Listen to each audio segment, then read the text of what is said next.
All right, beautiful. We are back. It's time for us to have a look at the newspapers. My name is Beatrice Nudi. My name is George Gishuro. Straight to it. And the Standard, they go with the headline, Raila ditches active politics for AU stage. AUC chair campaigns.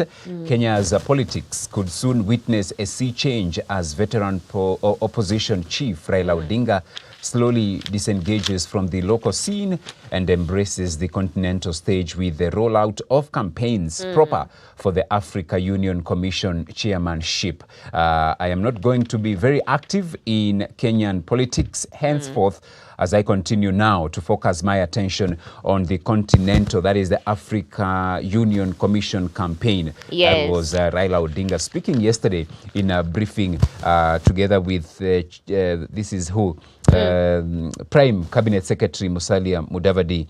So he now says he wants to focus on continental politics. All right. And actually on the same, I see that president to formally unveil Raila candidacy for AUC post. And this is to pave way, of course, for him to begin his campaigns. And quite a lot of support on that. And I see Prime Cabinet Secretary Musalia Mudavadi on that meeting saying this is more than a candidacy. It is a national mission. Honorable Raila Odinga represents Kenya's voice, values and aspirations on the continent. And that's a story also covered on page 4 of the Daily Nation. As you have said, so the president is expected on Tuesday next week to formally launch Raila's candidature. That will be officially launched by the president on Tuesday next week. And Kenya has declared full confidence in Raila's AUC candidature and is supporting him in an upcoming televised interview for all candidates. It's covered on page 6 as well, inside the Standard. On the front page, impeachment, midnight eclipse, how Kawira's light was dimmed. And there is a photo there of the governor finding a shoulder to lean on of the hubby there.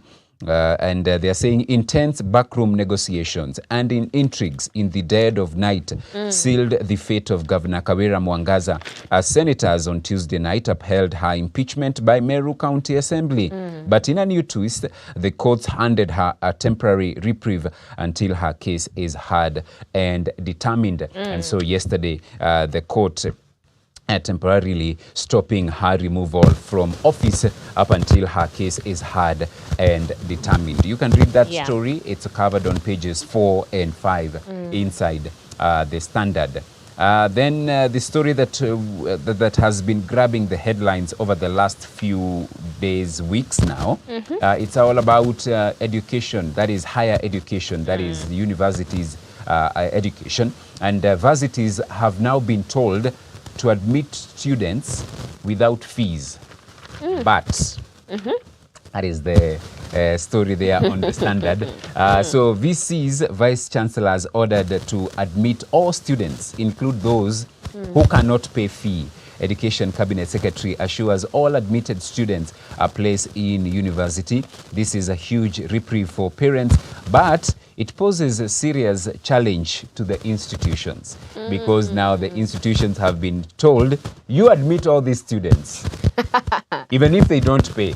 But then again, how do they manage this? So anyway, that's why they are the vice chancellors and they will find a way of running these institutions even without the parents and the students paying their school fees. It's a story that you can read on page number 2. And in line with that, education matters. There is a meeting that was held yesterday between the Teacher Service Commission and teachers unions. And for the Standard, they are saying the TSC teachers unions inch closer to deal. TSC gets 10.5 billion shillings for tutors' salary deal to avert strike.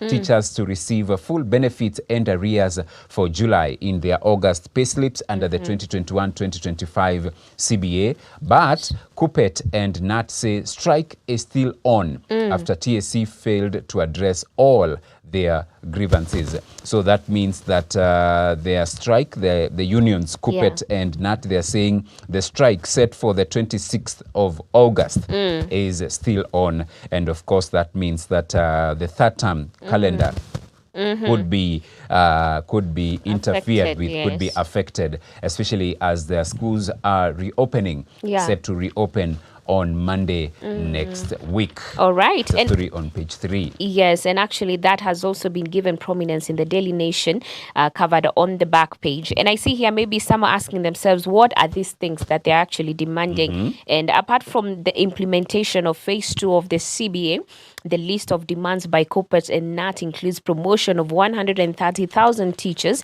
they say have stagnated in the same job groups for long, and conversion of 46,000 teachers on contract to permanent terms. Other demands are proper administration of teachers' medical cover. We have remittance of third-party and statutory deductions, commitment to a new round of negotiations for a new CBA, and a review of their career progression. And I see here joint Kuppet-NAT statement. They say that given the foregoing, the strike notices issued by Kuppet and NAT remain in force. Right. Page number 8, I see House probes 14 billion shillings currency notes contract. Remember, we had to get new notes. Yes. Yeah, in terms of our currency. So CBK put to task over currency printing deal. House team questions bank notes contract awarded to German firm. CBK governor faces MPs over the deal, which is worth 14.2 billion. So a parliamentary committee is investigating how the Central Bank of Kenya awarded a 14.2 billion shillings contract for replenishing Kenya shilling notes to a German firm. And yesterday it was emerging that CBK had entered into a multi-billion shilling contract with Gesek and Devrient Currency Technologies for printing banknotes for a 5-year period. So you can read that story on page 8. I also see puzzle of 62 billion shillings tax lost in edible oil imports. It's a story covered on page number 14 inside the Standard. And Kenya Pipeline is too strategic to sell, says CS. Wandai and Managing Director say they are exploring ways to expand markets in the region. Company plans to diversify into LPG business and establish fiber optic cables countrywide. Get to read that story on page number 12. Now, looking at other stories that is in the business section, taxman turns to AI to catch tax cheats amid shrinking revenues. So they are deploying all forms of technologies to catch those who are not hawajitegemei, kulipa ushuru ni kujitegemea. So they are employing AI to catch tax cheats amid shrinking revenues. KRA plans to roll out a new artificial intelligence powered system to seal loopholes in tax collection. The agency is under mounting pressure to meet higher collection targets to plug an ever-widening budget deficit. Read that on page 22, the business section. Then the world news. World's stars at party convention as Obama's electrify packed arena. That's a story you can read on page 24. Minnesota governor has been ubiquitous in Chicago as he seeks to introduce himself to party and country. Michelle and Barack Obama made for a hard act to follow on Tuesday as they brought down the House. And there is a public notice here on page 25. It's half page. Yes. It's from the Directorate of Criminal Investigations. Wanted suspect. And they have a picture there of Collins Jumaisi Halusha. He's the one of the guys who escaped Gigiri. And ukimwona. Wanasema ukimwona. Ukimwona. So information on the suspect's whereabouts uzifikishe kwa fichua kwa DCI hotline. Is there a price? A significant cash reward will be provided. Have they said the amount so that we weigh? Yeah, no. It's just a significant. One kama if it's worth. Yeah. Surely. What? It's true. You have to know these things because they can tell you significant. Alafu uende significant to them could be 10K, 500 bob, or 500. They say kwa hiyo uchumi 500 kajua ni nini. All right, we have the pullout, real estate. Yeah. Why there is more room for home loans in smaller banks. You can read that inside the pullout. And then we go to the back page, the sports pages. Yes. It's time for Neuer to say goodbye. Germany's goalkeeper Manuel Neuer says Germany goalkeeper retires from international duty. Bayern veteran Neuer played 124 matches for Germany. So he has announced his retirement from international football yesterday at the age of 38. The Bayern Munich veteran played 124 matches for Germany, captaining his country 61 times. It was an honor for me to be captain of our national team until 2023. I loved wearing the German jersey. I also see Man City's Foden wins PFA Player of the Year award. He was key in City's winning the unprecedented fourth consecutive Premier League title last term, scoring 19 times and giving 8 assists. Highway Musingu keep Kenya's hopes alive. You can read that in as far as the school games are concerned. With Abukuse on full flight, Menengai Oilers eye victory at Kabeberi Sevens tournament. That's on page 38. And then Sina, your sins have been forgiven. Yeah, his name is Yannick Sina. Yeah, but they're saying, I love the way they have played with the wordings here. Yeah, so Sina, your sins have been forgiven. Tennis star Sina cleared of wrongdoing after failing anti-doping tests. The Italian will be stripped of his results, prize money, and 400 ranking points. Read that on page 37. All right. That's the Standard. Okay, thank you. And looking at the Daily Nation, of course, the very top story is State House handing Mwangaza ouster. And definitely, I will just touch on maybe what we have not discussed that we looked at on the Standard. And of course, I see here that opposition Azimio la Umoja One Kenya coalition lawmakers and Kakamega's Kalwale say the charges do not warrant action taken by the House. But on the other side, Mutuma Methingia, I don't know if that's how you pronounce that one, but the ex-prisons officer now should be the governor in waiting. And after being reportedly locked out of cabinet meetings for more than a year, Meru Deputy Governor Isaac Mutuma is on the verge of taking charge of the county. And this is after the Senate upheld the impeachment of Governor Kawira Mwangaza on Tuesday, Wednesday night, ending her 2-year stint. So we continue to follow up. But if at all things go as they are looking to be going, definitely Mutuma will be getting in and taking over the county. And 27 is actually the number of senators who voted in favor of the motion to impeach Meru Governor Kawira Mwangaza. Nilo Unambo, you have many enemies in this world. Imagine. But anyway, and moving forward, actually, there's a lot of duplicate stories also in the Daily Nation. But something here I see that is just in line with what you did mention about the notice that has been given is that the investigators are reviewing call records and money transactions by police officers on duty on Monday when 13 detainees escaped from Gigiri police station. That's a story on page 10, still on the same. And moving forward is a story on page 3, which is really, really sad. Mother's painful search for son 56 days after Parliament raid.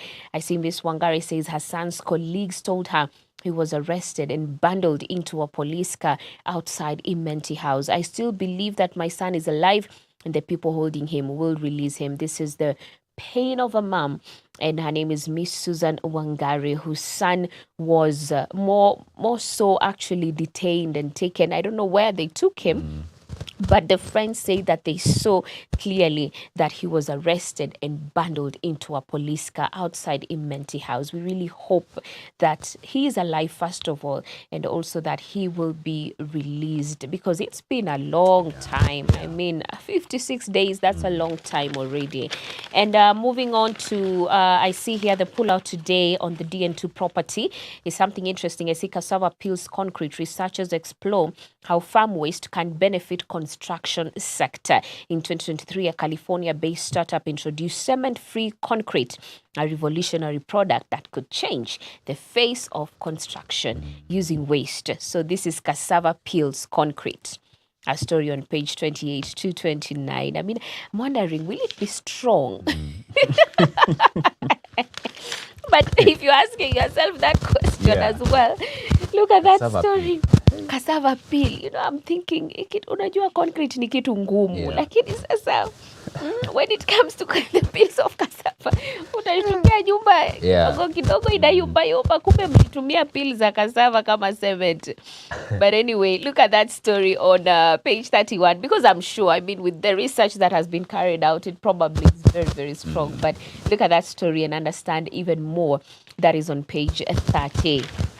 And going a little bit to the international news covered in the Daily Nation, I see Barack Michelle Knight at Democrats Congress. Democrats see abortion rights as a winning issue in this campaign, which is very, very, it's very interesting, this particular story that has been covered here. And you can look at it in more detail. And that's a story on page 33. More on the same, saying at 63, Barack Obama loomed large in the messy deliberations that led Biden to step out of the race last month and endorse Harris, his vice president, saying that America is ready for a new chapter. America is ready for a better story. We are ready for President Kamala Harris. This is a story on page 33. And on the business, I see more pain for retirees as Treasury delays pensions. Exchequer did not make any money releases in the first month of this financial year, and unpaid cash is up to a total of 23.78 billions of shillings that retirees did not receive in the past financial year. Very, very unfortunate. That's a story on page 34. And on the back page, we did cover, which was the story on teachers' talk standoff as strike looms. We'll continue to follow up on the same. But I see here Treasury releases 30 billion shillings to the education sector. And this is the billion, that's actually 29.7 billion. And I see here ahead of school's third term reopening next week in an attempt to calm the situation, even as uncertainty reigns following the planned strikes by teachers and also lecturers. And I see on the sports page, university student Ojuka out to jump his way to glory in Paris. That's a story on page 43. Page 42, Federation SGM on Saturday to set stage for national polls. Right. Quickly, the Business Daily, how XPS Kibisho letter cost taxpayers 1.6 billion shillings in fuel tender. Swiss firm SICPASA got 2.3 billion shillings deal without tendering. How now? Anyway, EPRA forced to drop 694 million shillings award for fuel marking. Read that on the Business Daily. Liberty Kenya to sell Tanzania's stake amid 4 billion shillings claim. Then a very interesting story on page 3. The graphic of the week. Bank branch locations expose income inequality. 6 counties. 6. How many counties do we have? 47. 47, yeah. Yeah, so 6 counties hold 62% of all bank branches in Kenya. So the 6 counties dominate the rest in the number of branches. Nairobi had the biggest increase in the branches last year at 15. Mombasa and Kiambu had the highest second increment, adding 3 branches each. Read that story on page 3. That is what is being reported in the dailies. Grab your favorite copy. Get to see what's being reported, what's happening in our nation, the different counties as well, the national level, what's happening as well. Let's continue to pray for the +254. All right, and it's time for us to have a look at the VOD. That's the video of the day. Then we'll come back and talk about it.